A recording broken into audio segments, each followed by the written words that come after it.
ইমামুল আউয়ালিন আল আখিরিন বহর সাদকা রহমাতাল লিল আলামিন সাইয়্যিদুল কাওনাইন খাতুমুল মুরসালিন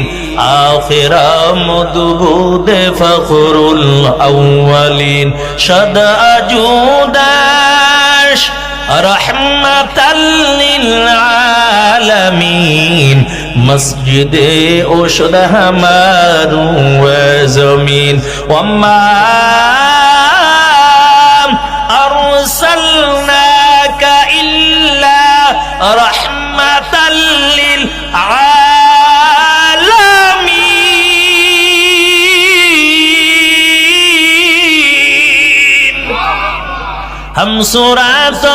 हम सिराते मुस्तफा दर तमामी हालियों कुन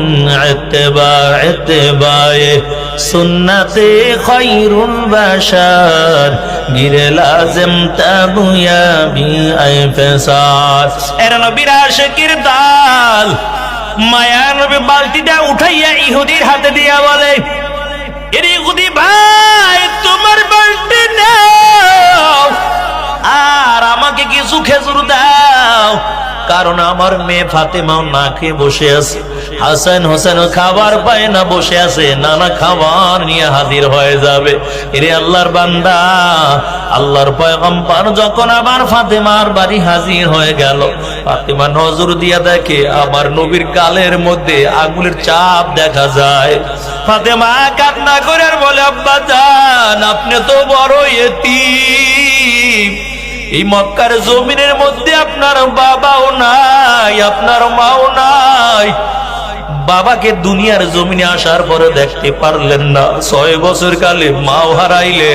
কে আপনার গালের মধ্যে এমন ভাবে থাপ্পড় দিল ও আব্বা জান আপনার গালের মধ্যে থাপ্পড়ের দাগগুলো দেখা যায় কে আপনার গালের মধ্যে থাপ্পড় মারছে বলেন আল্লাহ নবী কিছুই বলে না একটু পরে ইহুদির দিলটা নরম হয়ে গেল ইহুদি কান্না করতে করতে ফাতেমার ঘরের দরজার সামনে দিয়ে আমার রাসূলকে ডাক দিছে আমার রাসূল ইহুদির কণ্ঠের আওয়াজ পাইয়া আবার হঠাৎ করে ঘরের দরজাটা খুলে দেয় দেখি ইহুদি একটা হাতের মধ্যে একটা পোলটা নিয়ে দাঁড়ানো ওই ইহুদি ডাক দেয়া বলে পয়গম্বর আমি বুঝতে পারি নাই আপনি অবশ্যই আল্লাহর পাঠানো একজন পয়গম্বর ওই বালতি উঠাইতে পারবেন না এই জন্য আপনার গালের মধ্যে আমি থাপ্পড় মারলাম